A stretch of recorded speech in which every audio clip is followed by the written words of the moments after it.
Un poco quisiera repetir lo que mencionó Felipe Leal la vez pasada, un poco de la organización de las pláticas. Creo que simplemente por orden, como vamos a proceder es que yo voy a presentar una serie de imágenes, opiniones de los proyectos que se han realizado en la oficina, y posteriormente va a haber sesión de preguntas y respuestas por su parte. Va a haber otro micrófono y creo que podemos hacer esto más ágil. La organización de todas las pláticas va a ser la siguiente. En esta plática del día de hoy voy a hablar un poco de los orígenes de mi obra, cómo empecé, por qué empecé, con quién empecé, trabajando algunos proyectos con Agustín Landa, compañero mío de generación, y otros proyectos con Aurelio Nuño, Carlos Magregor y Clara Tehuel, que fueron el grupo de arquitectos que presentó la cátedra el año pasado. Posteriormente, las conferencias van a ser temáticas. Va a haber una conferencia de casas habitación, otra conferencia de edificios de apartamentos, otra conferencia de edificios corporativos, edificios culturales, etc. Creo que es la octava conferencia, que no va a haber conferencia y va a haber una visita guiada al Centro de la Imagen, que es una obra ya un poco vieja, pero que es de los pocos edificios públicos que hemos podido realizar y donde pues una cantidad grande de gente puede entrar ahí. Entonces, pues empezamos. Como mencionaba yo en la plática anterior, algo decía yo que se lo tenía que dejar para las sesiones de psicoanálisis, ya no me acuerdo qué, y de alguna manera toda la organización de estas conferencias ha sido un poco eso, porque pues uno se remonta no a cómo le pegó su mamá de niñito y esas cosas, pero sí a los orígenes de cuando uno empezó, y uno empieza como a desempolvar cosas que pues uno había dejado, curiosamente no en el olvido, pero sí en el cajón.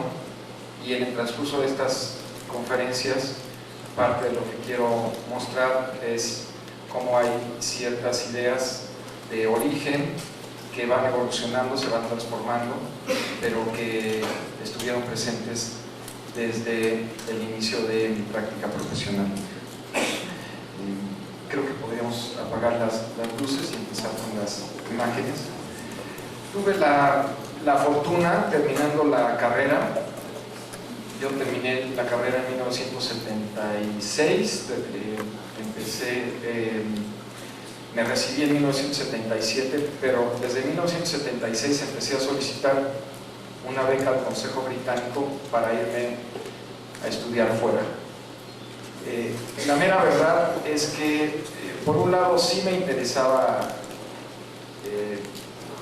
tener contacto con la academia en otros lados y hacer una comparación de cómo se daba la enseñanza en México y en otros lados, pero el principal interés era poder viajar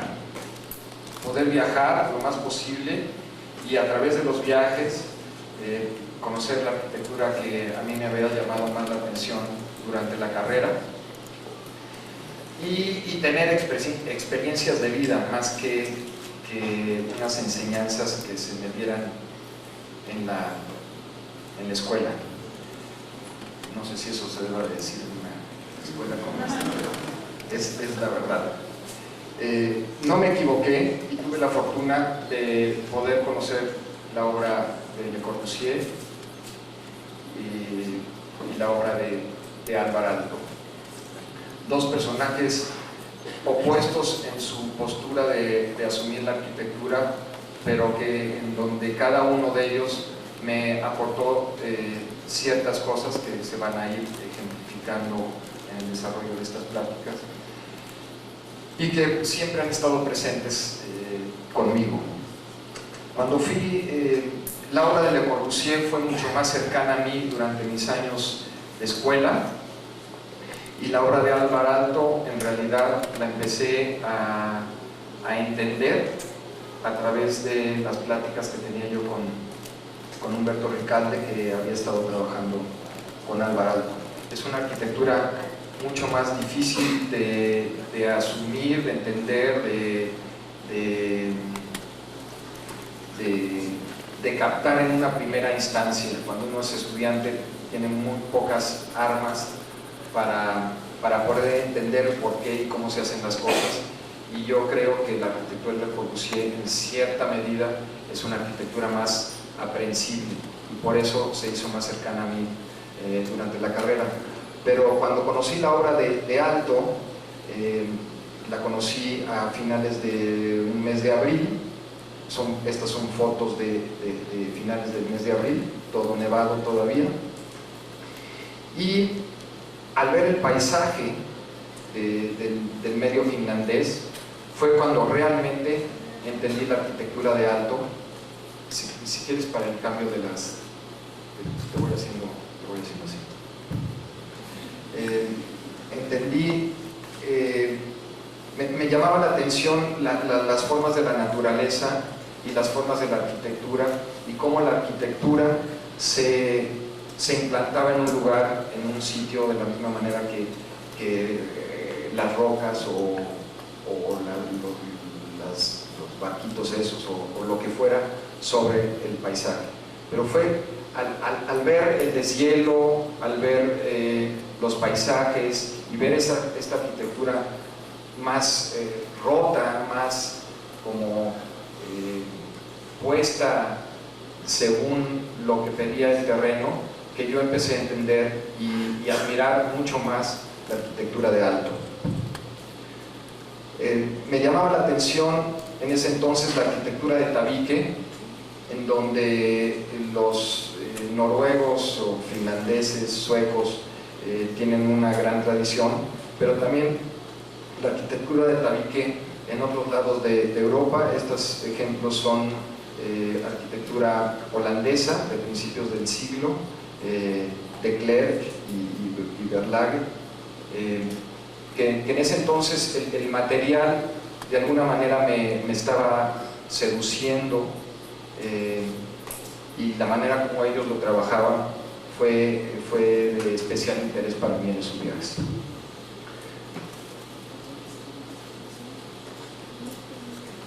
El de la izquierda es Sainichalo de Álvaro Aalto, y la derecha es otra vez arquitectura de ladrillo, de tabique, en el centro de Europa.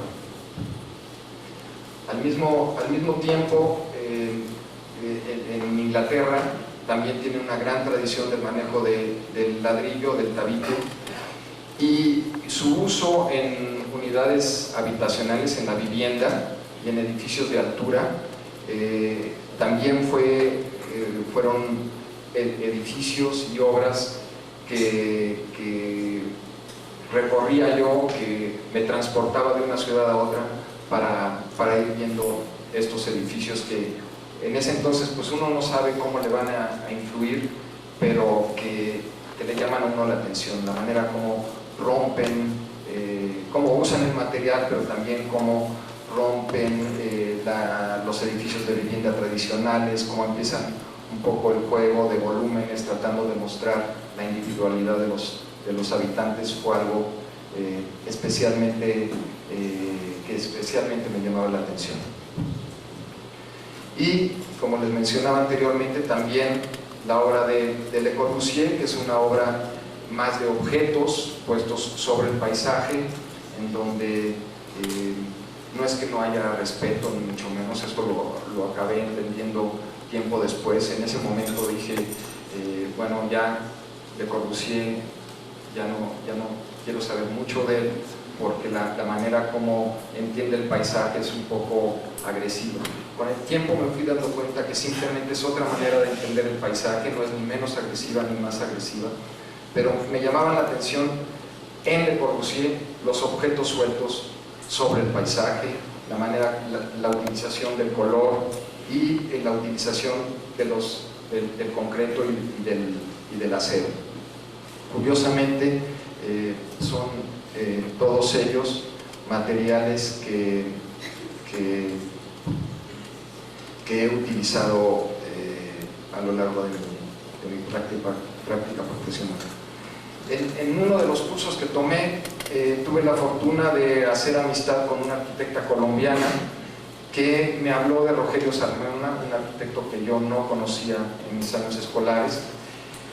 Me enseñó sus obras y platicábamos largo sobre la manera como esa arquitectura contemporánea en un medio no europeo igual podía relacionarse con su sitio, con su lugar, y como en ese entonces estaba yo muy interesado por el uso del tabique, pues fue un arquitecto que también tuvo influencia en mí. La relación con lo construido, la relación con el paisaje, aquí es un proyecto que ustedes seguramente conocen, el proyecto de los edificios del parque, en donde son dos edificios de vivienda que están alrededor de una plaza de toros y que de alguna manera juegan con la misma forma de la plaza. La manera como Rogelio Salmona, que les dio una plática hace poco aquí, explicó mucho mejor seguramente todo esto, pero la arquitectura de Álvar Aalto es muy cercana a él, y la manera como Aalto rompe los edificios y de esa manera los propone hacia el paisaje es una de sus características, y fue algo que me llamó la atención en este edificio, cómo se va quebrando, cómo va no terminando el edificio, por llamarlo de algún modo, sino que se va desmoronando, y la escala baja se va relacionando con la plaza de toros hasta que llega al remate del edificio.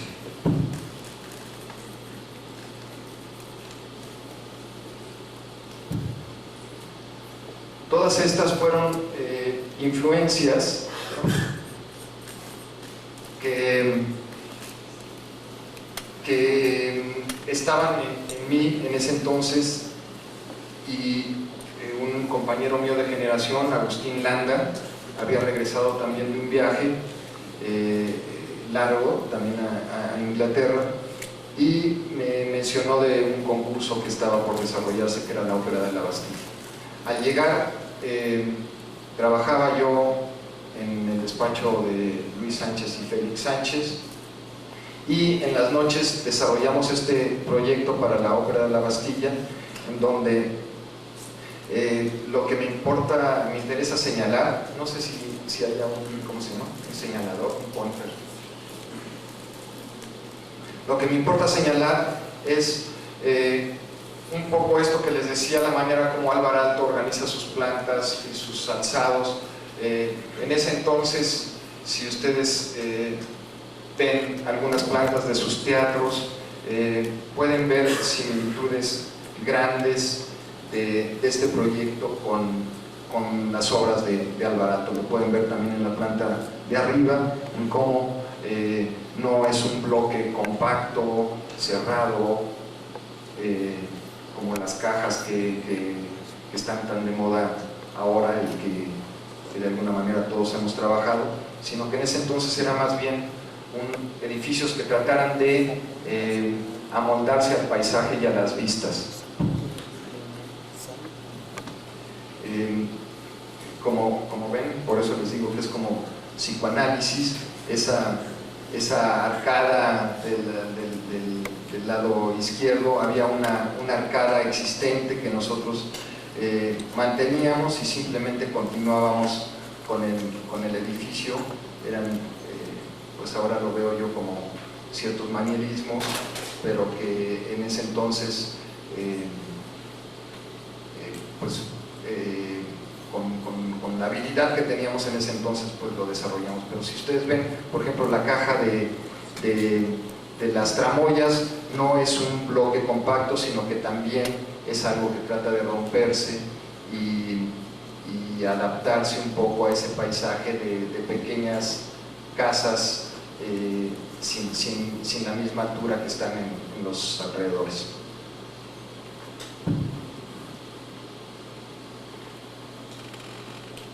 Estos son algunos cortes y fachadas de ese proyecto.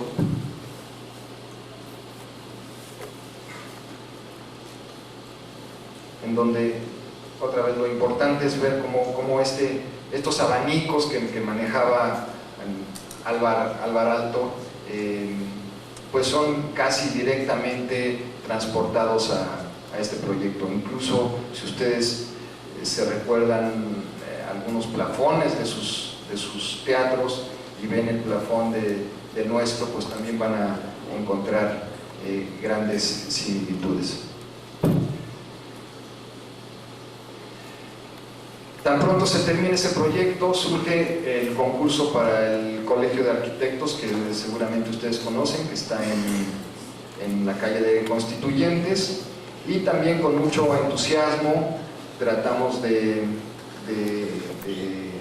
entramos a Agustín Landa, otro amigo que habíamos hecho también, Alberto Rimoch y yo, un poco con la misma idea. Es un terreno con una cañada, con un paisaje lleno de árboles, y lo que tratamos de hacer fue un edificio que abrazara de alguna manera la zona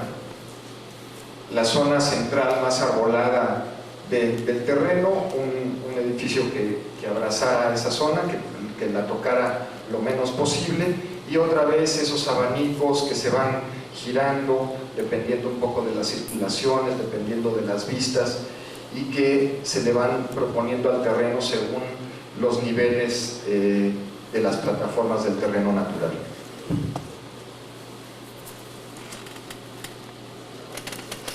Como ven, ahí es el abanico que se va girando para tratar de lograr la mayor cantidad de vistas posibles, y un corte en la parte superior donde se ve cómo el edificio trata de adaptarse a la topografía del sitio.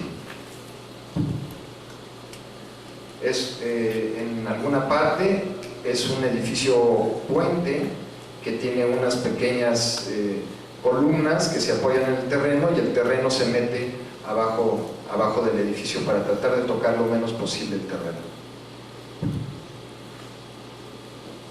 Aquí en el dibujo de la derecha podemos ver esto que les decía, la cañada, y el edificio trata de ponerse en la parte superior del terreno y irse adaptando, ir bajando conforme va bajando el terreno mismo, y crear una especie como de patio, pero que era un patio contemplativo, que era la cañada natural del sitio. Ninguno de los dos concursos obviamente lo ganamos, y empezamos a desarrollar una serie de proyectos que, como muchos arquitectos empezamos por obras que se hicieron para familiares nuestros, principalmente para familiares de la familia de Agustín. Esta es una casa que se proyectó para Bosques de las Lomas, en donde utilizamos el tabique, y donde las referencias, ustedes lo van a ver ahora, son claras. Las casas de Le Corbusier en la India, que realizó en tabique, son la referencia directa para estas casas, en donde utilizamos bóvedas, y donde fuimos a San Juan de los Lagos a tratar de encontrar gente especialista en bóvedas, y vinieron a hacer estas bóvedas a esta casa. Es una casa que tiene una vista, está en lo alto de una pendiente, y con una vista que era espectacular. Ya enfrente han construido una serie de edificios, pues cambiaron los usos del suelo, era un bosque bastante tupido, y donde las habitaciones tienen, que son la parte de arriba que son estas, tenían la vista hacia los árboles, y una franja de servicios y circulaciones en la parte posterior del terreno. Ustedes lo vamos a ver también a lo largo de las conferencias, como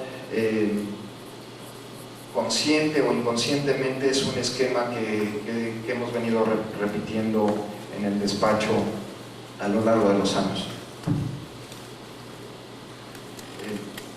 Aquí lo vemos con más claridad en la maqueta. Es un terreno con pendiente. Algo está pasando, te adelantaste.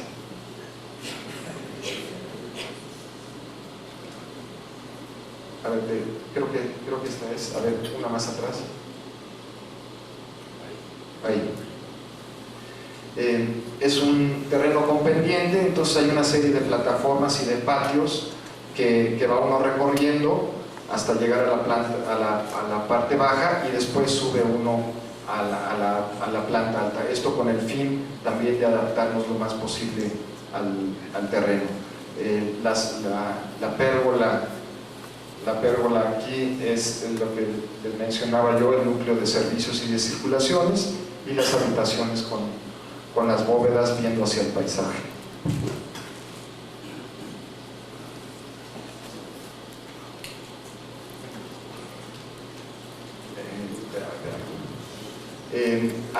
Había una serie de restricciones, como que la casa no podía pegarse hacia las construcciones vecinas. Nosotros cumplimos con esa reglamentación, pero la reglamentación no dice que no puede haber patios, entonces nosotros aprovechamos e integramos un patio pergolado también a la zona de la estancia.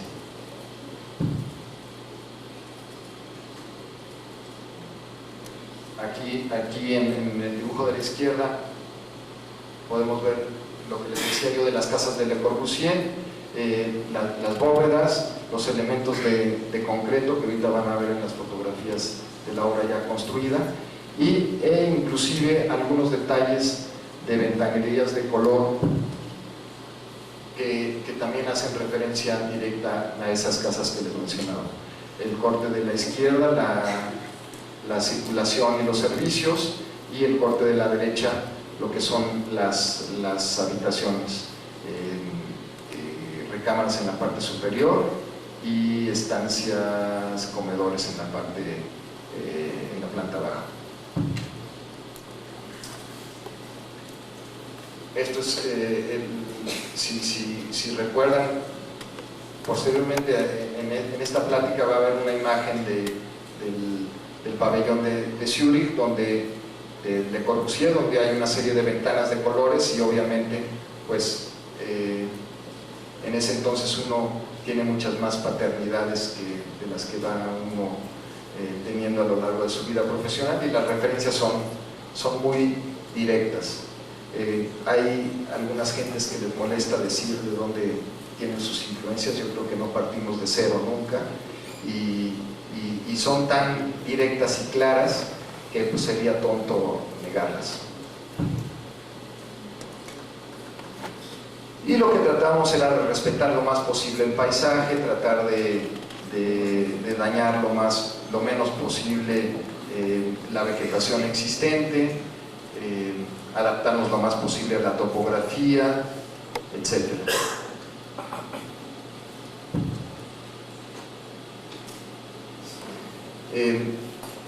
Aunque utilizábamos el tabique aparente al interior, en ese entonces siempre encalábamos el tabique, es cal, es pintura de cal fijada con sal,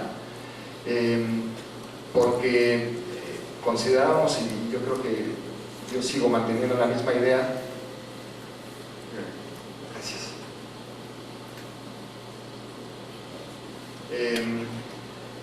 uno no puede controlar todo el ambiente de las gentes que viven en la casa, y siempre hay objetos que son parte de la vida cotidiana de uno, y el blanco acaba siendo un fondo neutro que permite la colocación de todas esas cosas.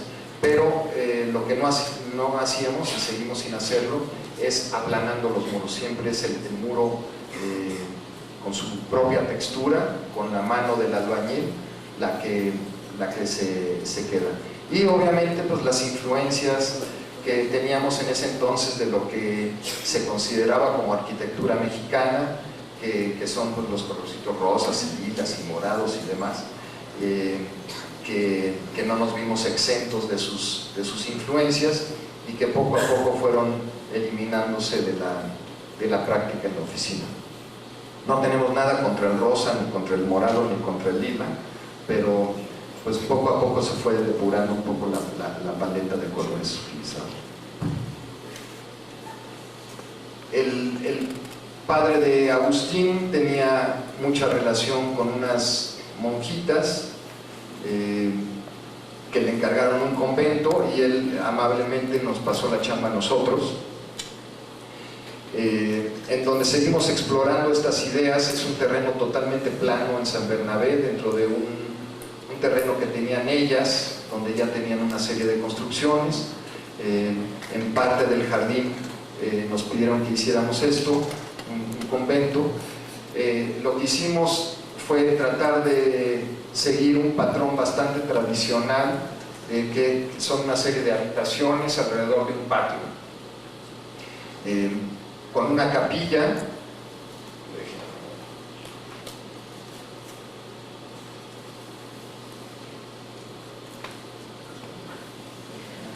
Aquí algo pasó, pero ya se destruyó esta cosa.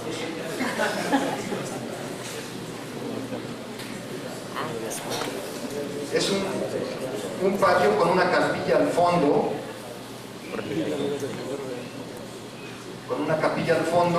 que tiene dos direccionalidades. Una hacia el altar tradicional, que es esa curva un poco sensual que está en la parte de arriba a la derecha, y en ocasiones que se necesitara un espacio más amplio, son unas puertas que se cubren, y el patio se integra a la capilla para poder tener otra direccionalidad. Aquí la influencia también es directa y obvia. No sé si alguien aquí en la sala puede adivinar de qué se trata, pero obviamente la Casa Saboya de Corbusier es la referencia directa, clara, incluso las mismas proporciones son las mismas proporciones, pero pues con algunas curvitas y cosas así que las monjitas no entendían muy bien, y que afortunadamente se dieron cuenta de ellas ya casi terminadas, porque seguramente nos las hubieran censurado.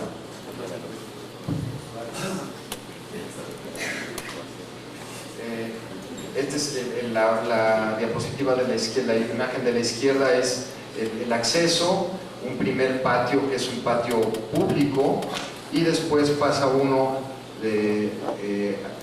atrás de esta escalera, y se encuentra uno con el patio colectivo, con el patio más privado de las monjas. Este patio evidentemente pretendió ser un patio descubierto, arbolado, con olores, un poco más sensual de lo que se ve, pero poco a poco nos fueron obligando a techar el patio, porque en algunas ocasiones iban a tener eventos colectivos, y si llovía, etc. Entonces se techó el patio, pero estas son las puertas que les decía yo, que integran el patio a la capilla, o la capilla tiene esta otra direccionalidad, con la cruz y los diferentes colores que iluminan la cruz de diferentes maneras a lo largo del día. La imagen de la izquierda es una imagen desde la capilla hacia el patio, el muro de tabique del fondo, y atrás de ese muro estaba ese primer patio, que es un patio más público, donde reciben a algunos familiares de las personas que están dentro del convento. Al mismo tiempo, un conocido de Agustín también nos pide una casa en un fraccionamiento por Coajimalpa, en el poniente de la ciudad, y en donde el esquema lo podemos ver más claramente en esta planta, que es la planta baja. Está la zona como pública de la casa, sala, comedor, antecomedor, una espina de circulaciones y la zona de servicios en esta parte. En la planta superior están las dos recámaras de los hijos, y a la izquierda se encuentra la recámara principal, pero es un esquema que también se va a repetir, de dos cuerpos que se separan pero al mismo tiempo se articulan por la circulación en este caso de la casa. En otros casos va a haber bibliotecas o va a haber centros culturales que se organizan de alguna manera similar. Aquí seguíamos, es la misma época, seguíamos con el manejo de las bóvedas de tabique aparente, solo que aquí lo que tratamos de hacer fue no hacer la referencia directa de las traves de concreto de Le Corbusier, sino que empezamos a utilizar traves de acero en lugar de las traves de concreto, para hacerlas incluso más esbeltas. Era un terreno también bastante plano, lo que tenía una ligera pendiente hacia el fondo del terreno. Entonces lo que hicimos fue el estacionamiento en la parte del frente del terreno, y el techo del estacionamiento aprovecharlo como una terraza, y la casa desplantarla en una cota en donde necesitábamos muy poca excavación.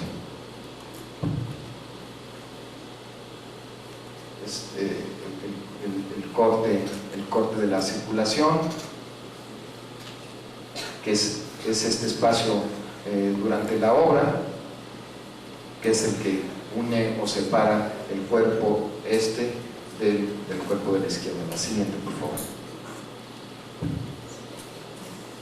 Y aquí es donde podemos ver las traves de acero y las bóvedas. Una constante también es tratar de que las mangueterías o las ventanas sean lo más flexible posible, móviles, para poder integrar el interior con el exterior. Este primer plano que vemos aquí es la azotea del estacionamiento, y esta casa tiene vista hacia el sur, hacia el Ajusco. Entonces esta terraza en días claros tiene una vista bastante espectacular, o tenía en ese entonces. Esta casa debe de ser de 1984, 83, 84.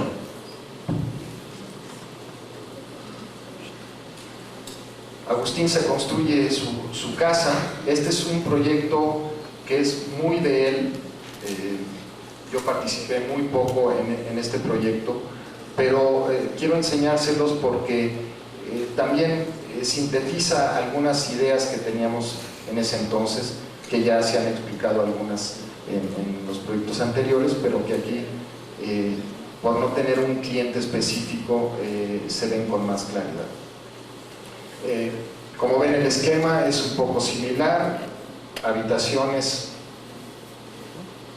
viendo hacia el paisaje. Esto está en una cañada en el fraccionamiento Vistahermosa, una serie de patios, uno uno llega de la calle, baja uno a este patio y luego vuelve a bajar uno a este patio, que es donde se entra a la casa. Esto con el fin también de hacer la menor cantidad de movimientos de tierra posibles. Agustín decide utilizar un sistema muy tradicional de vigas de madera, solo que son redondas, y con la distribución de estancia, comedor, cocina que veíamos en la planta anterior, y las recámaras en la parte superior, con un estudio viendo a una doble altura que vea un patio.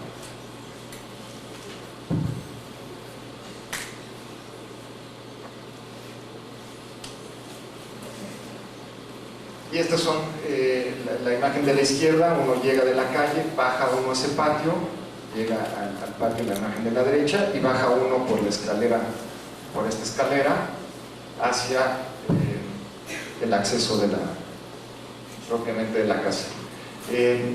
Agustín, lo que es la puerta, la vuelve un mural que continúa hasta la parte superior, y pongo esta imagen de Le Corbusier porque otra vez la referencia es clara, directa, y estábamos todavía muy empapados de las obras de Le Corbusier que habíamos conocido. Es una casa muy esbelta, tratando de respetar otra vez la mayor cantidad de árboles, y como vamos a ver posteriormente en una casa que proyectamos para Coyoacán, el ancho de la casa depende mucho de la vegetación existente en el lugar.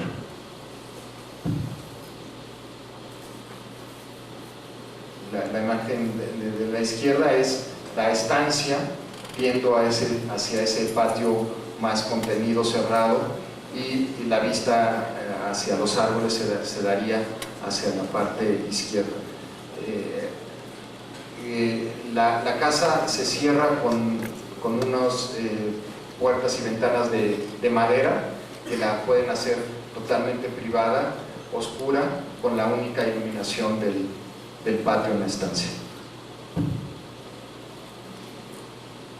Un amigo nuestro, compañero de generación, que fue la persona que construyó el convento en San Bernabé, compró unos terrenos ahí a unos cuantos metros del convento, y nos pidió que le hiciéramos 4 proyectos para 4 terrenos que le había comprado él. Fue la primera vez que teníamos que ver de alguna manera con un conjunto. Todos los proyectos anteriores son proyectos aislados. Esta es la primera vez que trabajábamos tratando de hacer contexto, y empezamos a manejar esquemas en donde al centro, igual como la casa la casa Martínez que acabo de mostrar, en donde al centro están las circulaciones y dos cuerpos a los lados de esa circulación.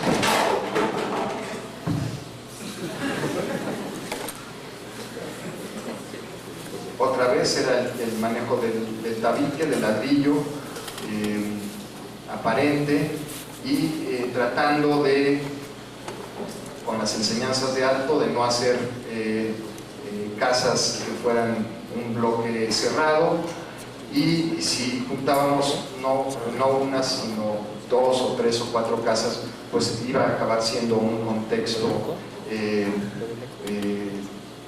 muros altos y bajos según la perspectiva.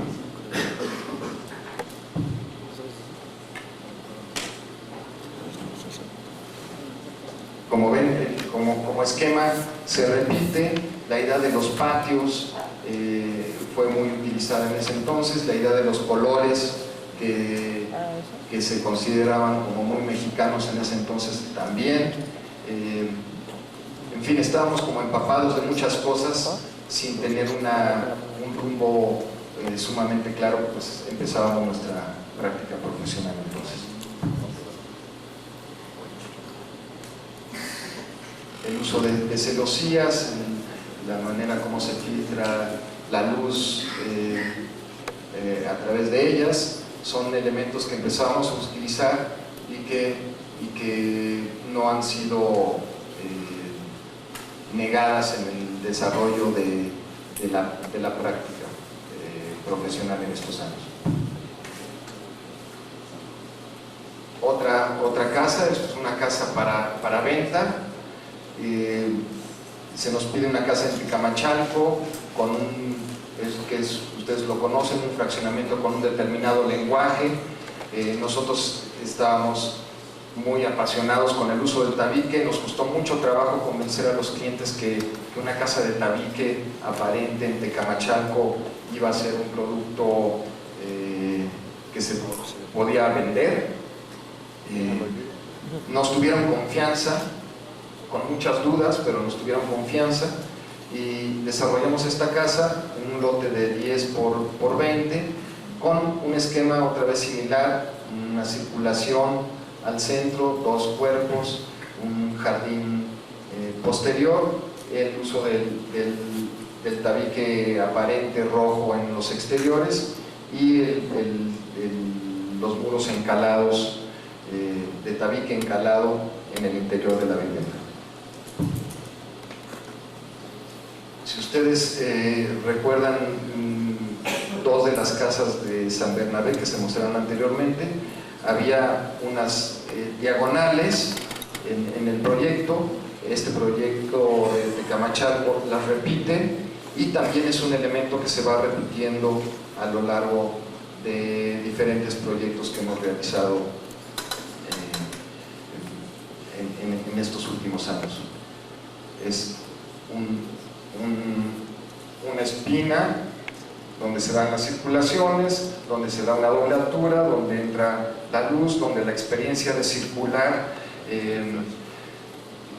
es para nosotros importante.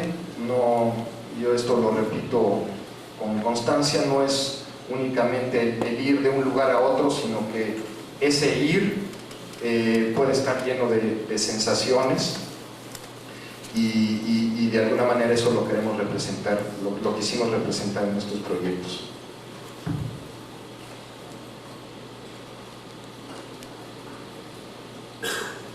Es un corte donde se ve este espacio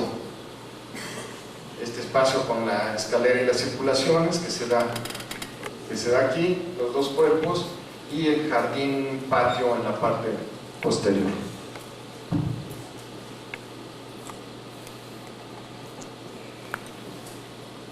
Queríamos utilizar pérgola para que el sol se filtre y no entre directo hacia ese espacio. No había mucho presupuesto, se nos ocurrió una celosía de triplay laqueado, que es esta, con alguna espina en la parte superior que no se alcanza a ver desde abajo y que es la que articula los diferentes triplays.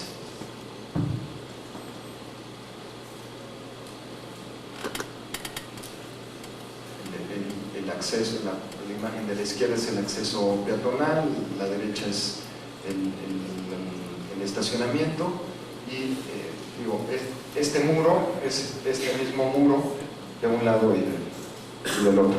Es un acceso un tanto chaparro y un tanto oscuro para poder llegar directamente a ese espacio de circulación muy iluminado que mostraba yo anteriormente.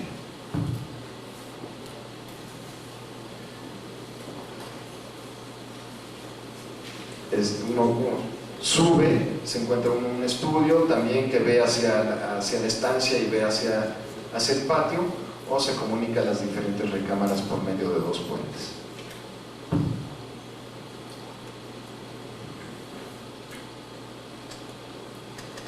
Como ven, los colores, básicamente utilizamos el tabique aparente rojo y el blanco pero siempre con algunos toques de color intenso. Y el de la izquierda, aunque es un muro exterior, es un muro que viene desde el interior de la vivienda, de la estancia, y para tener la sensación de que es un espacio más amplio, sacamos el color blanco hacia el exterior.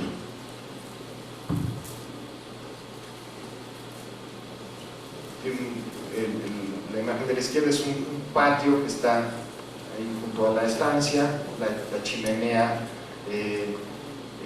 como un elemento preponderante que también se manejaba en la casa de Agustín y que posteriormente manejamos en otros proyectos, o manejé yo ya en otros proyectos de manera independiente. Estos proyectos, como ven, la gran mayoría fueron hechos para familiares de Agustín, un gran amigo, gran arquitecto que reside ahora en Monterrey. No daba mucho para comer, pero nos dieron muchas satisfacciones y pues poco a poco Agustín fue teniendo ciertos intereses, yo otros, nos separamos y tuve la fortuna de haber sido invitado por Aurelio Nuño y Carlos MacGregor a participar con ellos en el proyecto del metro, la línea A que corre por Calzada Zaragoza. Fue un proyecto muy complicado en el sentido de poder trabajar para el gobierno. Fue un proyecto muy cansado, fueron 5 años de proyecto. El proyecto, yo empecé a trabajar el 17 de septiembre del 85. Trabajé 2 días, después trabajamos obviamente en otras cosas relacionadas con el terremoto durante mes y medio, y el proyecto empieza a finales del 85 y la línea se inaugura en 1990.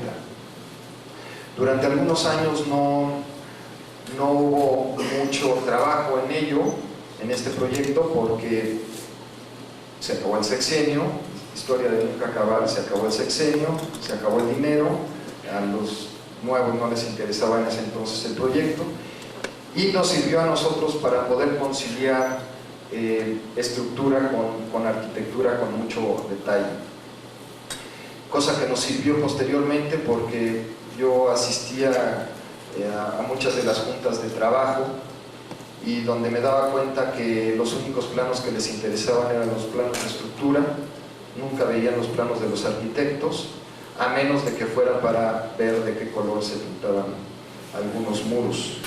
Pero como es un proyecto en donde estructura y arquitectura están totalmente relacionados y expuestos ambos, pues nos ayudó mucho este intermedio entre sexenios para poder revisar el proyecto.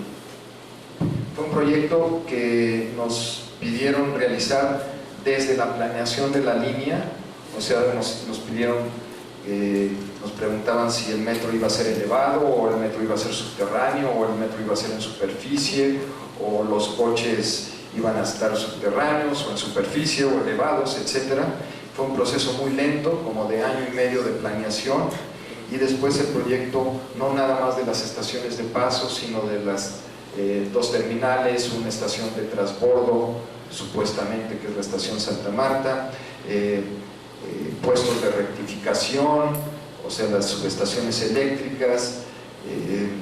Fue un proyecto muy difícil de trabajar. Para que tengan ustedes una idea, se dibujaron los 24 kilómetros de malla ciclónica que tiene el metro, se dibujaron en planos, y si no coincidía una cosa con la otra, llegaba la constructora y decía: oiga, es que aquí en la cota tal, la reja no coincide y no podemos seguir la obra, y la culpa la tienen los arquitectos, que es algo con lo que se van a enfrentar ustedes después. No creo que las cosas cambien mucho. Bueno, pero en cuanto a la idea de arquitectura de la línea, seguramente esto ya lo platicaron Aurelio y Carlos y Clara cuando presentaron ellos su cátedra. Yo creo que lo interesante puede ser ver como las diferentes visiones que tienen ellos y la que tengo yo del mismo proyecto en el que participamos, tanto ellos como yo. Entonces voy a hablar en singular, a reserva de aclarar que este proyecto es un proyecto realizado junto con Aurelio y Carlos. A mí el interés que yo tenía era, estas son imágenes de la calzada Zaragoza en ese entonces. Era una imagen, bueno, yo no sé si ustedes se recuerdan, yo creo que estaban como recién nacidos de hecho, pero era una de las realidades con mayor número de accidentes de la República Mexicana. Uno se encontraba hasta un peluquero en el camellón y cosas así. Y es una calzada que se fue haciendo con el tiempo, sin ninguna reglamentación y sin ningún interés por parte de nadie de cómo se iba a conformar esa vialidad. A mí me llamaba la atención que era una vialidad conformada de la suma, simplemente la suma de diferentes acciones de diferentes individuos que pues finalmente van dando la imagen de una calle en la ciudad, pero donde no hay ningún interés de poder hacer compatible una idea con la otra, o de poder trabajar con el vecino, o de que haya una acción conjunta o reglamentaciones para poder hacer de esta calle y de cualquier otra una suma de esfuerzos colectivos y no simplemente la adición de acciones individuales sin el interés de construir nada colectivo. Es por ello que vemos las imágenes siempre son así, un edificio de un tipo, otro de otro, uno remetido, otro no, uno alto, uno chaparro, etc. Y yo creo que de una manera tal vez más inconsciente que consciente, lo que quisimos hacer fue una acción contundente, drástica y muy sencilla, muy elemental, con muy pocos elementos. Hay que recordar que esta zona de la ciudad es de las zonas más pobres. En 1985 era una de las zonas que recibía una gran cantidad de migraciones hacia la Ciudad de México, mucha gente recién llegada, mucha gente analfabeta, y tratábamos de que fuera un edificio de una lectura muy clara, que no requiriera ni siquiera de la lectura de los letreros del metro para que se entendiera por dónde se entraba, por dónde se salía, por dónde se tomaba el metro, dónde se compraban los boletos, etc. Entonces, lo que acabamos decidiendo fue una estación, en primer lugar, técnicamente muy ligera, porque es, como ustedes saben, era parte del lago de Texcoco, es un suelo muy malo, y queríamos que fueran estaciones muy económicas. De hecho, estas son las estaciones más económicas que ha construido el sistema de transporte colectivo, y que fueran muy pocos los elementos: un basamento, una columna, una trave y una techumbre, con una serie de elementos secundarios en otro color, que desde el comienzo de la obra fueran fácilmente identificados por los futuros usuarios. Tratamos de que fueran materiales como el tabique esmaltados, de muy fácil mantenimiento y muy poco y que no pudieran ser vandalizados con facilidad. Se utilizó una pintura de primerísima calidad importada, que requiere únicamente de un trapo y un poco de agua para mantenerse en perfecta forma. Lo mismo que el tabique esmaltado. Ahorita estas estaciones son de color gris, es un gris mugre que con un trapo pueden llegar a volver a tener los colores que tenían originalmente.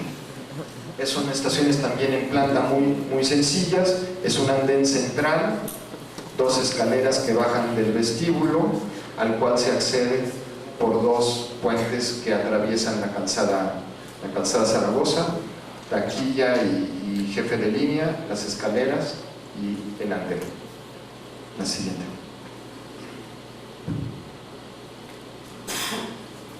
Es una techumbre muy sencilla, de lámina autoportante, muy ligera, columnas metálicas, también muy esbeltas, y el andén es un cajón de cimentación muy superficial, que requirió una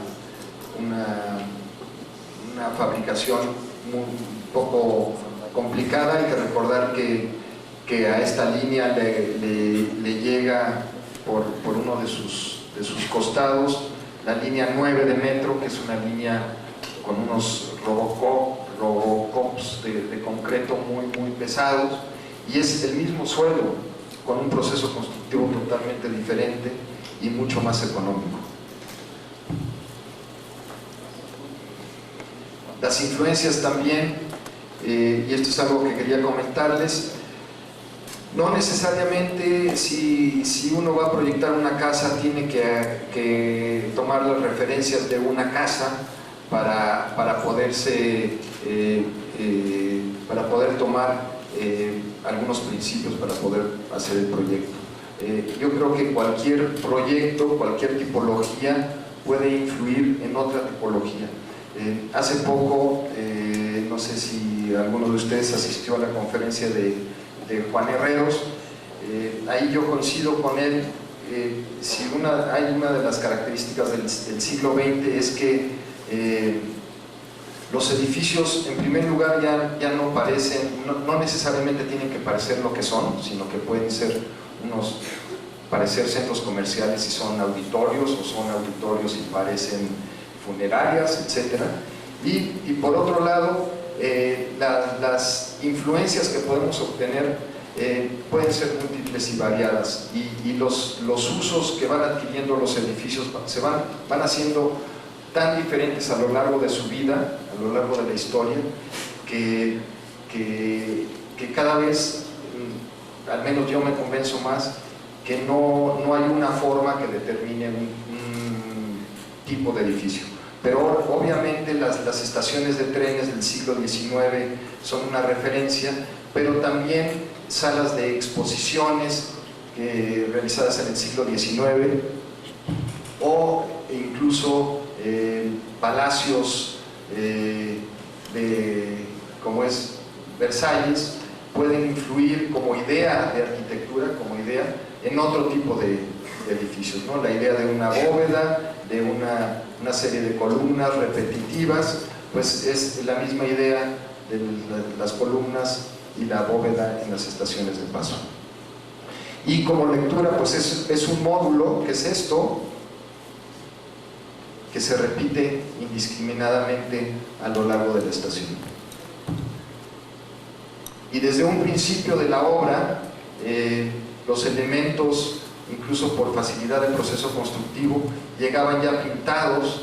Entonces la claridad de los elementos secundarios, que todos son amarillos, de los elementos portantes, que todos son rojos, del basamento, que es azul, pues eso iba siendo reconocible para las gentes que vivían en los alrededores y que fueron viendo poco a poco el proceso. Cuando se inaugura la línea, pues ellos ya sabían perfectamente dónde tenían que entrar y dónde tenían que salir.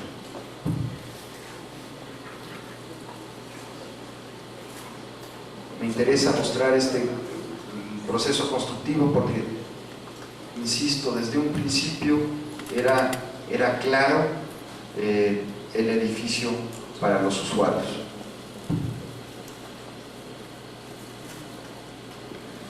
Y en donde se podía, porque pues ya se imaginarán, la reglamentación y la separación entre una estación y otra son cuestiones técnicas muy complicadas, pero donde se podía tratábamos de relacionarlos con la poca vegetación que existe en el lugar. Hay poca vegetación no únicamente porque ha habido mucho descuido en relación a ello, sino porque es un suelo sumamente salino que en muy pocos lugares permite que ciertas especies puedan crecer. Entonces, donde teníamos la oportunidad, pues el ritmo de las columnas jugaba con el ritmo de la vegetación existente.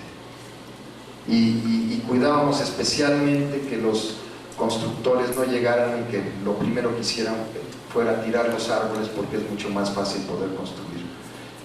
Y después, pues, de todos modos vamos a plantar otros arbolitos, así es que no importa. Pues tratar de que eso no sucediera.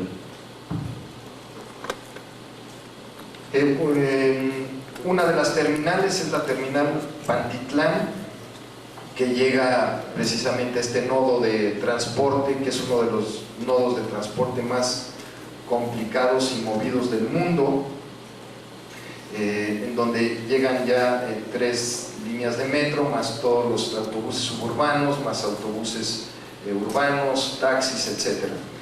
Y nosotros nos costó mucho trabajo, pero convencimos a las autoridades de hacer una estación no subterránea, ni una estación elevada, sino que fuera una estación que ya contara lo menos posible dentro de todo ese maraña de cosas que existían, pero que fuera una estación que tuviera también iluminación natural. Entonces hicimos esta estación donde aprovechamos la parte baja de la estación de la línea 9 del metro para utilizarla como vestíbulo, un puente y la estación terminal, que por obligación de manejo de los usuarios tenía que tener 2 andenes, y donde hicimos un hiperbolado para permitir la introducción de la luz natural a lo largo del día en la estación.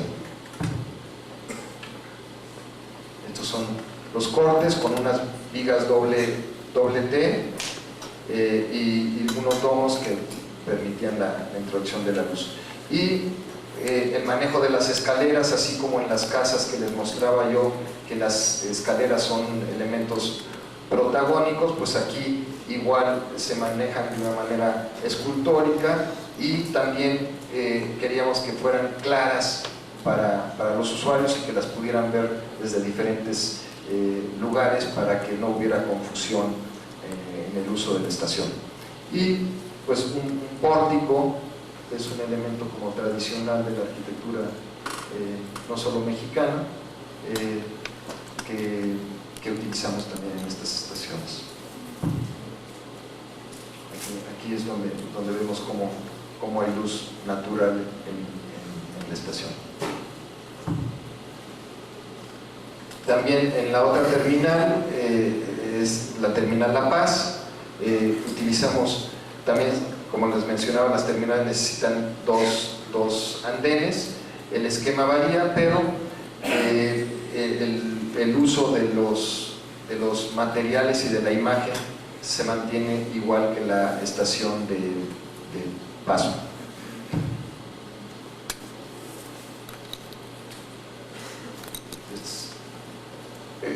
Dos andenes y los trenes al centro.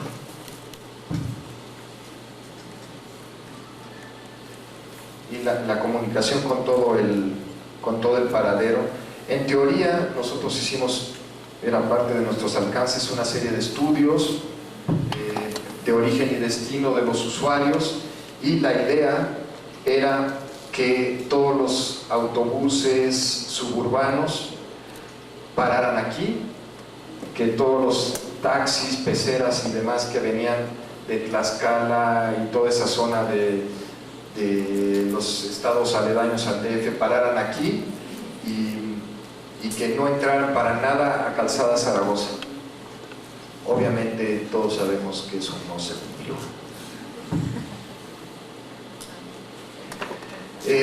Como les mencionaba yo al principio de la explicación de lo de la línea del metro, fueron una gran cantidad de proyectos los que tuvimos que realizar. Uno de ellos se llama PCL, Puesto Central de Línea, el edificio donde se encuentran las computadoras y el control de toda la línea. Es un edificio de máxima seguridad. Iba a estar localizado, está localizado enfrente de una de las estaciones, la estación Guelatao del metro. Ahí lo que nosotros quisimos hacer fue hacer un edificio diferente pero similar a las estaciones, con un basamento y una cubierta en la parte posterior. Lo que nosotros hicimos, lo que dice el proyecto, lo que dicen los planos, es que todo este basamento iba a ser de este tipo de tabique, que es el mismo tabique que usa la línea, principalmente por la cuestión de vandalismo que les mencionaba yo anteriormente. Se empieza a construir el edificio, la constructora pues le era mucho más fácil construir en tabique y después aplanar, y argumentó que no se podía conseguir ese material. Obviamente con las prisas y demás, los clientes acaban dándole generalmente la razón a los constructores. Se hizo así el edificio, y estoy seguro que ustedes ya lo han visto pintado de cualquier cantidad de colores, ha estado grafiteado cualquier cantidad de veces, etcétera, yo considero una decisión errónea de las autoridades. Pero lo que me interesa aquí platicar de este edificio es que este edificio está pegado, está muy cercano al único cerro que se encuentra a lo largo de Calzada Zaragoza.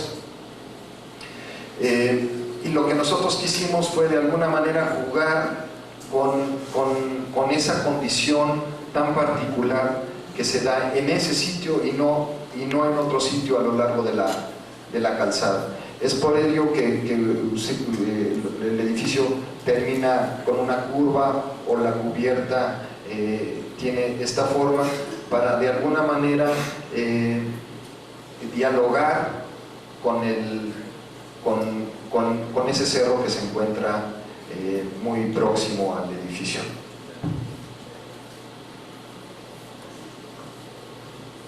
Sí, es como un mismo gesto el que se da en el edificio. Son como sutilezas que tratamos de introducir, no son cosas que le decimos al cliente le explicamos las cuestiones técnicas y cómo llegan y cómo salen, pero que son cuestiones que a nosotros como arquitectos nos interesan.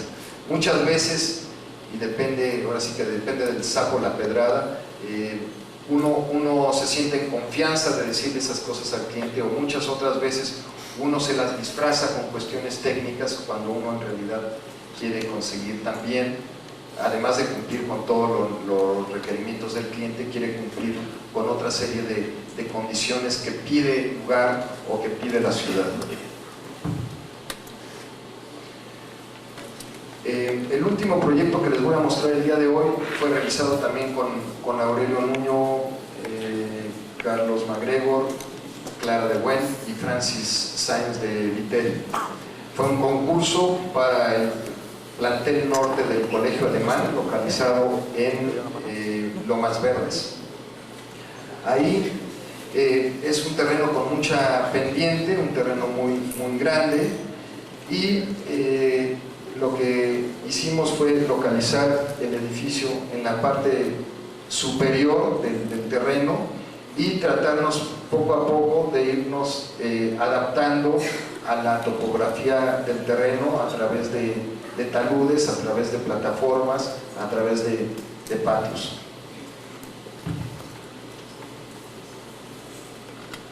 Aquí vemos un poco esto que les decía, cómo cada una de las partes se fue como adaptando y tratando de hacer lo menos posible de muros de contención altísimos como los que generalmente nos encontramos en estas zonas de la ciudad, o estructuras de columnas y de traves que nunca se tapan, que son casi edificios completos para detener pequeños jardines o pequeños edificios que están sobre las columnas esas. El proyecto son dos alas que ven hacia el paisaje lejano, que se organizan alrededor de un patio, y para poder aprovechar las condiciones del terreno, el patio tiene un gran agujero que es una escalinata a donde se llega a la zona de laboratorios. Esta gran escalinata, además de permitirnos acceder a los laboratorios, sirve como de foro para cualquier tipo de actividades en el patio de la escuela. Estas son las dos alas, y las dos alas con el patio y la escalinata con un patio ya más pequeño, y la zona de laboratorios en la parte de abajo, aprovechando la topografía del sitio. Obviamente también pues nos preguntábamos qué arquitectura podía ayudarnos a adaptarnos al sitio. La arquitectura prehispánica es clara en ese sentido, la arquitectura de los mayas principalmente, y pues aquí ven pues referencias claras y directas de las influencias para este edificio.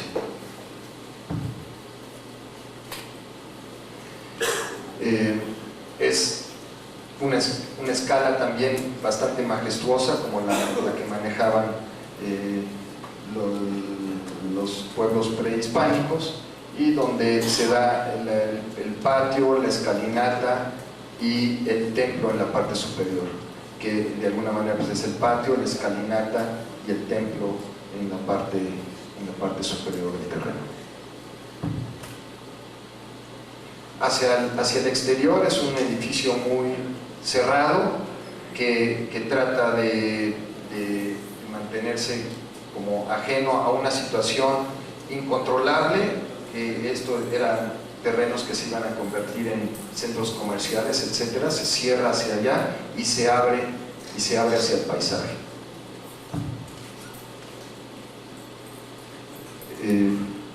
Trato de demostrar que uno creo que uno no debe de cerrarse a las influencias de ningún tipo de arquitectura en ninguna parte del mundo, y de la misma manera que les mostraba yo un Palacio de Versalles o el Palacio de Cristal en Inglaterra, pues igual se ve uno influido por una arquitectura local.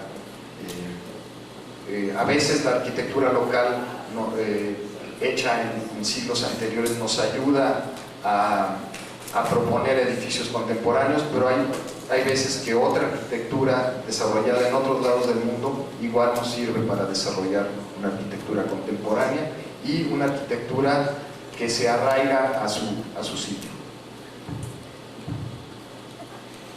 Uno llega en la parte superior, llega a un patio, este patio pergolado, pasa uno al patio y se encuentra uno, este patio cerrado, un patio como administrativo. Uno baja la escalera y uno llega a este gran patio que es el patio de la escuela, donde se da básicamente la vida de los estudiantes.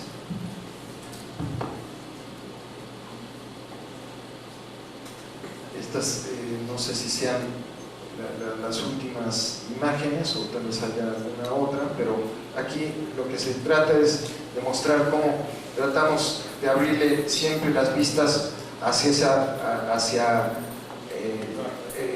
el terreno. Es un terreno especial también dentro de la ciudad, porque estando dentro de un valle está en lo alto de una montaña, y lo construido enfrente son construcciones bajas que nunca van a a tapar la vista del patio de la escuela. Entonces tratamos de que el patio fuera no solamente un patio, sino también un teatro, sino también un mirador. Aquí podemos ver, en realidad estas quería yo que fueran las dos últimas imágenes, en donde se ve la vista hacia el paisaje desde el mirador o patio, y también la vista que tienen los otros de nuestro edificio, que creo que también es importante, mostrar cómo el edificio no trata de ser un edificio como impositivo, sino que trata como de agarrarse al sitio y adaptarse a él. Creo que estas son las dos últimas imágenes y pues procederemos a la sesión de preguntas y respuestas. Gracias.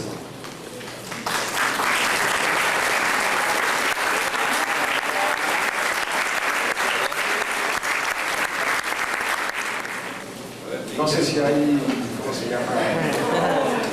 Pedí que no les permitieran la entrada. No sé si hay otro micrófono. Hola, Isaac, ¿cómo estás? Estaba bien.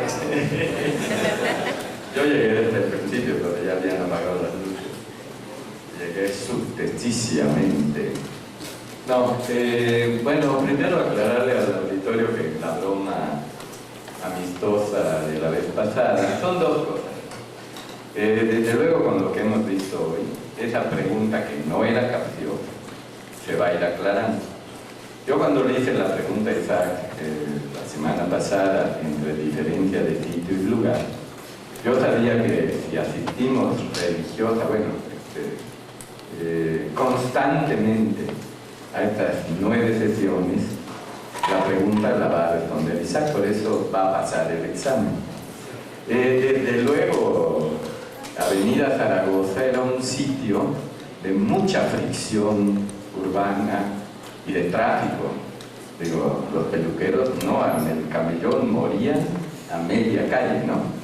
Y de pronto vimos aparecer algo que transformó al día de hoy, y yo alguna vez allá en esta revista que Isaac mencionó hace una semana y que era crítica, no es crítica aquí,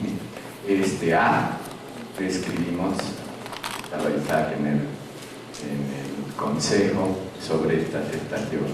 Estas estaciones convirtieron a Avenida Zaragoza de un sitio de fricción en un lugar identificable. Esta es la primera y no la tienes que responder, sé que la vas a ir respondiendo. La segunda dice que la memoria es lábil, ¿no? Y yo le quería preguntar a Isaac la datación de, así como hacen los antropólogos, de la Ópera de París, del Colegio de Arquitectos, de los homenajes al eco en las casas con Agustín, desde luego ya lo vieron, esto es lo que termina. Yo vi en el respirador, no de Isaac, de Aurelio, esas mismas fotos de allá de mi tierra, del Palacio del Gobernador en Uxmal. ¿Te considerarías, Isaac, dada la datación que ahora nos vas a dar, postmodernista avant la lettre? Porque indudablemente la Ópera París es un homenaje a Alvarado, ¿no? Y con Agustín, muchos homenajes a Le Corbusier, y después más a fondo en la historia, después Rogelio lo hizo en Cartagena de Indias, una lectura, yo no diría postmoderna, pero incisiva de la arquitectura maya. ¿Eres postmoderno? ¿Fuiste? ¿Quieres seguirlo siendo? ¿Eres tardo postmoderno?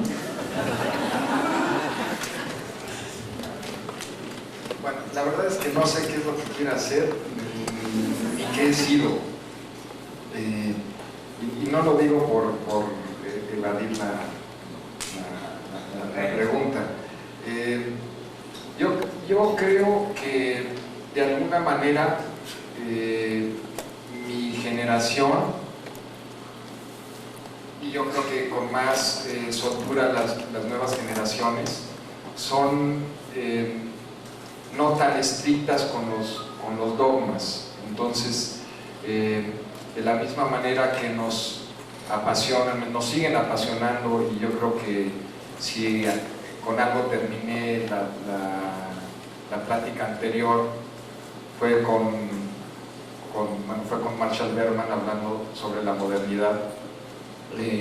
Yo creo que somos fervientes admiradores de los ideales del origen del movimiento moderno, pero tampoco los tomamos como un dogma. Entonces vamos asimilando algunas posturas que se van dando con las academias o con las revistas, que van como ampliando los horizontes de la visión.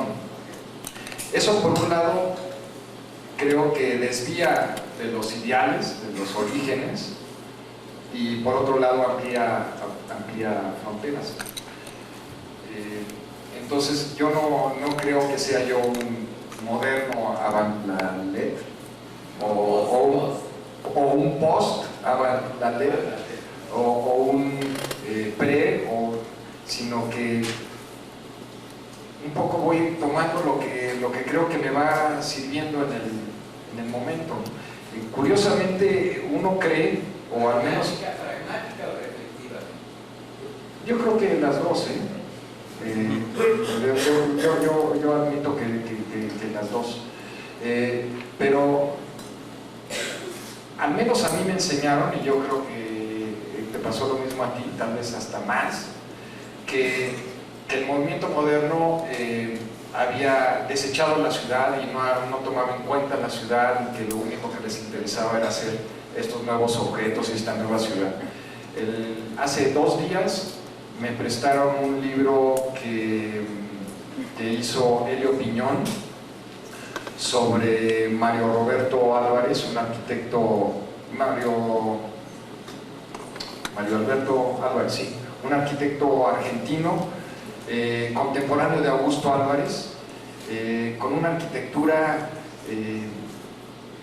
de una pureza de lenguaje, como lo estipulaba el movimiento moderno, que yo pocas veces he visto. Hay algunos croquis publicados de él en donde hay reflexiones sobre la ciudad, y dice, no, aquí hay que alinearse al paño porque pues, la ciudad está articulada de esta manera, aquí hay que separarse porque de esta manera se crea una plaza.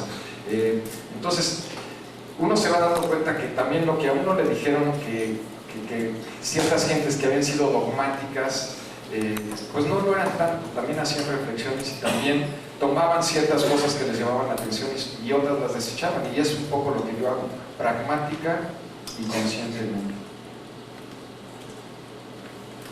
¿Qué más?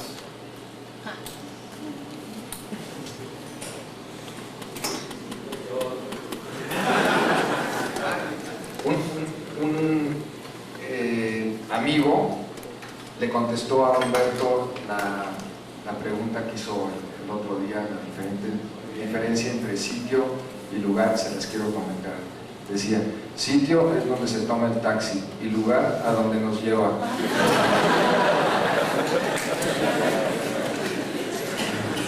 Ojalá hubiera tenido yo para contestar el pregunta.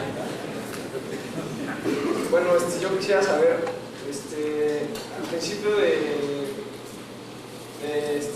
tu práctica como profesional, se nota mucho como, esa influencia de Le Corbusier, que son, no sé, se ven un poco pesados los objetos, y bueno, lo poco que he visto de tu obra actualmente se ve muy ligera en comparación. Entonces, no sé si es una madurez o ¿cómo explicarías esa evolución?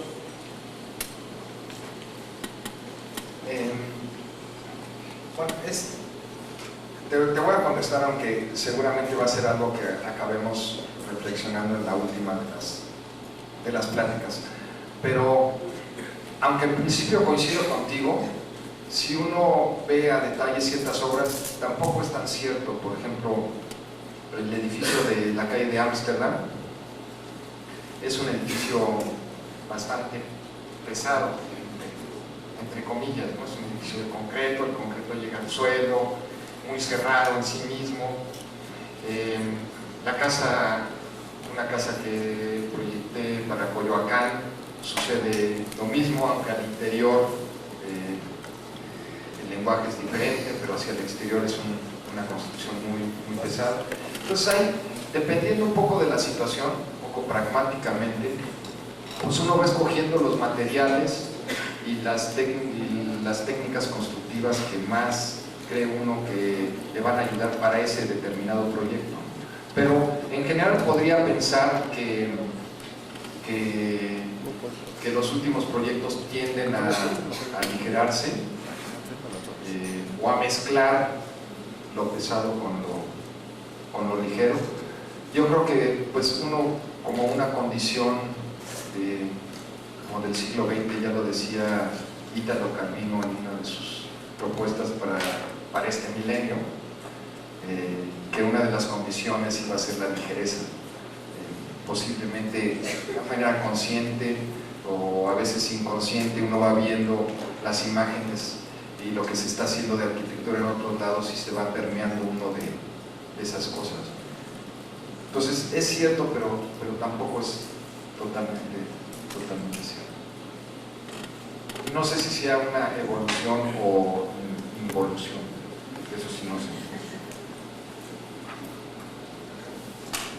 Yo quisiera tocar un punto específico del que hablaba sobre las áreas de tránsito, es decir, la importancia que tienen en cada uno de los proyectos y ver cómo manejarías tú las áreas de escaleras. Porque hay un proyecto tuyo donde no sé si es el colegio alemán o más bien la casa Ámsterdam, debe ser, donde la escalera es prácticamente cerrada con concreto a los lados y da un efecto muy interesante. Entonces sí me gustaría ver si podías profundizar un poco sobre esta idea de las áreas de tránsito, sus sensaciones que deben provocar y qué papel jugarían las escaleras en cada uno de los proyectos. Sí, creo que una constante en diferentes proyectos es tratar de hacer una transición entre la escala del exterior, a veces es la ciudad, a veces no es la ciudad, entre la escala de la ciudad y la escala más íntima de espacios de trabajo, espacios de habitación. Y generalmente coincide, también lo vamos a ver en el transcurso de estas pláticas, en que las circulaciones juegan un papel muy importante en esa transición, y es ahí donde se aprovecha el hecho de que la escalera puede ser un elemento como muy escultórico para introducirlo dentro de esas reducciones de escala, para hacer de esos espacios como más ricos de juego de luces y de sombras. ¿Por qué la casa Ámsterdam es así cerrada la escalera completamente? O sea, es una misma tensión, está rodeada de concreto. Mira, se podría echar todo un rollo alrededor, pero la verdad es que el reglamento permite 90 centímetros mínimo de escalera y la escalera tiene 90 centímetros. Por eso te digo que es una mezcla entre pragmatismo. Ahora, esos 90 centímetros los puedes trabajar de muchas maneras, y ahí lo que sucede es que es una ranura que tú vas de la calle y de repente tienes 4 niveles, de repente tienes 3, de repente tienes 2, de repente tienes 1. Pero el ancho de la escalera es, si el reglamento hubiera dicho 1,20, pues hubiera tenido que ser 1,20. Las escaleras interiores ya son más tramposas porque son más angostas de lo que pide el reglamento, pero ya al interior de tu vivienda yo creo que tú tienes tienes que ser suficientemente, bueno, o el Estado debe de ser tan abierto como para permitir que los individuos decidan de qué ancho tienen su escalera. Tuve la experiencia hace 8 meses. Yo tengo una hermana que no vive en México, que va a recuperar una casa en Estados Unidos. Es su decisión, pero bueno. Y estaba yo viendo materiales con ella y decidimos un determinado material para su regadera. No solo es la recámara, el espacio más íntimo que tiene uno dentro de todas las escalas de espacios por los que uno pasa, ¿sí? Sino que ya la regadera y el excusado sí que es lo más íntimo de lo íntimo de lo íntimo. Entonces se le propuso al arquitecto de allá pues, determinado material, dijo no, es que ese material no puede ser. Oye, pero ¿por qué no puede ser? No, pues es que se puede resbalar usted. Pues sí, pero es mi baño. Oye, yo le decía, oye, es el baño de la señora. Pues sí, pero usted me puede demandar y entonces bla, bla, bla, y entonces le tiene que firmar. Le dije yo, oiga, pero le firma que ella se hace responsable. No, porque si viene un amigo suyo y se resbala, igual me demanda. Es cierto, esto no es un chiste. Entonces yo hacía esta reflexión de que cómo es posible que el Estado o un ente que no eres tú acabe decidiendo algo tan íntimo como lo tuyo. Entonces, por eso creo que hay trampitas que se pueden hacer. Arquitecto, yo traduje de lo que está explicando 2 palabras, bueno, más bien una dualidad de varias cosas. Por ejemplo, sitio, lugar, identidad, contexto, lenguaje, diálogo, influencia, inspiración, y al principio Álvaro Le Corbusier, lo que será empirismo en el movimiento moderno. ¿Qué tanto fue al principio de su praxis el encontrarse con 2 arquitectos tan diferentes en las principales formas de pensar y combinarlos en algunas de sus obras, y al final supongo que sigue teniendo influencia en ellos, en su arquitectura actual? ¿Qué tanto, por ejemplo, nosotros conocemos a un Puljas, no sé, un Aldo Rossi, arquitectos tan diferentes, conceptos tan diferentes, podemos ahorita retomar varias cosas y crear lo que ahorita lo caótico de este siglo que entra?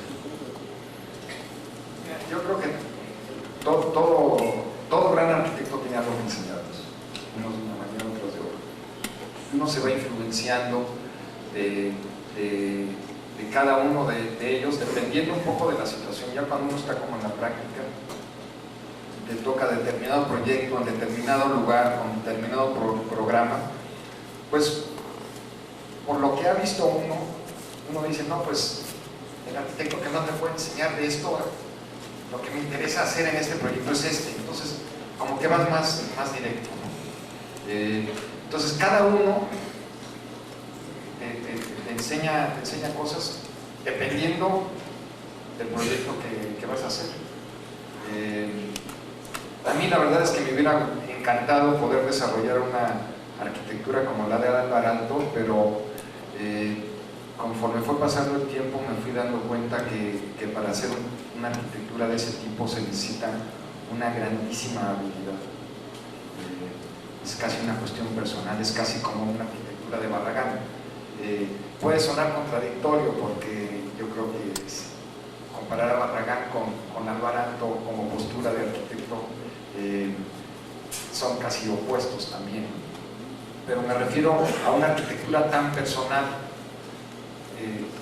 Necesitas una gran habilidad para poder hacer, y yo no la tengo. Entonces recurro a arquitectos en donde sí hay ciertas fórmulas que uno puede utilizar que son más fáciles para uno. Podríamos decir que ya no hay dogmas para este nuevo siglo, que ya no seguir dogmas. Bueno, si le preguntas a ciertos políticos te contestarán que no, pero otros te contestarán que sí. Yo te digo que no. Yo te digo que no, que si algo tiene el avance de la humanidad, yo sí creo que es como cada vez más abierto, a pesar de que cada vez hay más diferencias y más injusticias. También la sociedad cada vez es más abierta. cada vez más podemos estar en las universidades.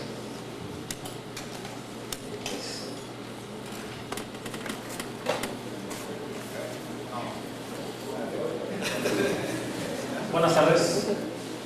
Mi pregunta es la siguiente. ¿Cuál es el proceso creativo de Isaac Roy?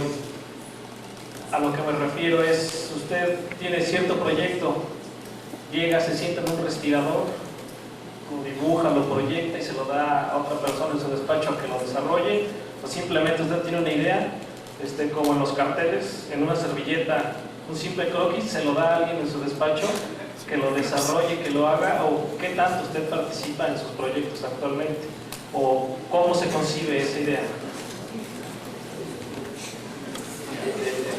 La idea de la servilleta es muy sugerente, pero también puede ser muy tramposa, ¿no? Porque puede dar la idea de que uno hace un dibujo en una servilleta y llega a otras gentes y lo desarrolla. A veces me gustaría eso en mi oficina, te soy francamente, te hablo francamente porque participo en todo,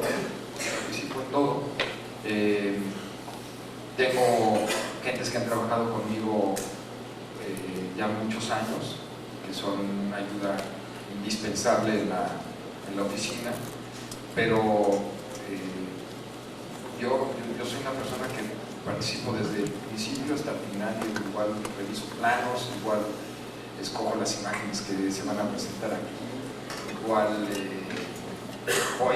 yo no manejo la computadora, no sé ni prenderla, pero todo lo que se desarrolla en la oficina se desarrolla en computadora.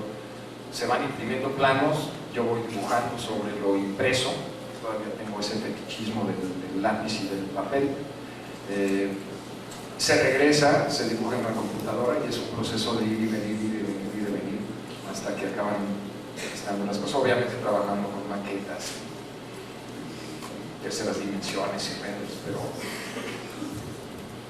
yo te podría decir que soy un arquitecto que participa en todo el proceso. Y hay veces que no quisiera ya participar en tanto. Pero eso sería bueno que se lo preguntaras a las gentes que trabajan en la oficina, es decir, con más objetividad.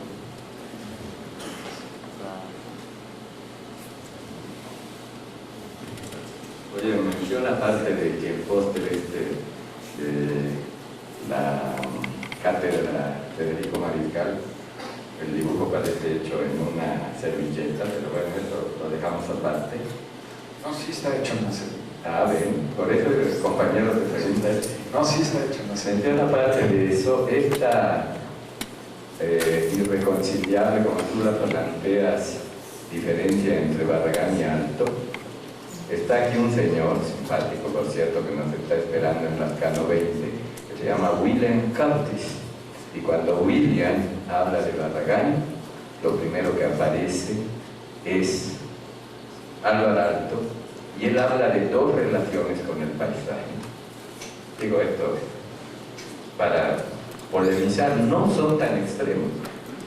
Alto y Barragán leyeron cada uno su paisaje, la serranía abierta de los cielos de Jalisco y los horizontes de Yibásquila.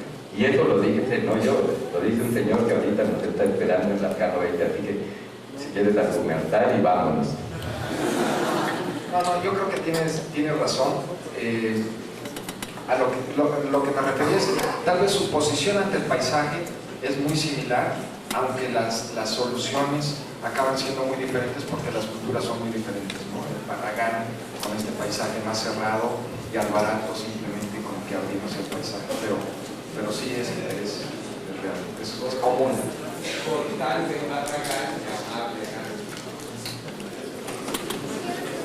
Bueno, yo tengo una pregunta. Mencionas que tú participas en el diseño en casi todo.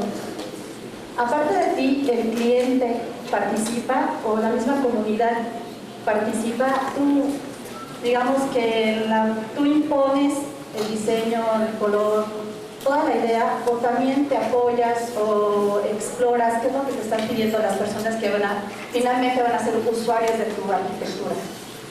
siempre trabajas con el cliente. No puedes llegar y decirles, miren, este muro va a ser rosa y ahí se volaron ustedes. En ese momento te corren, con justa razón.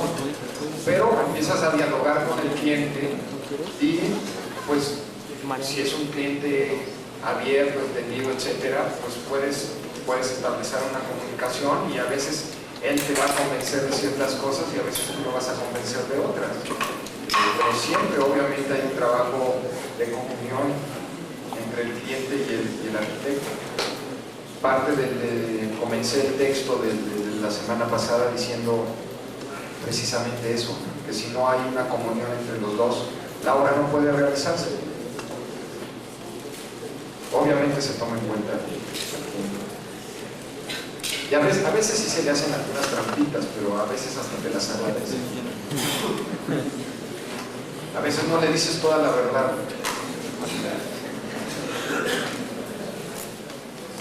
Pero también es cierto, que a veces tampoco saben con claridad qué es lo que quieren. Entonces poco a poco se van dando cuenta que lo que tú les estás proponiendo no es en aras de molestarlos, sino que lo haces por el beneficio de ellos. No eres su enemigo.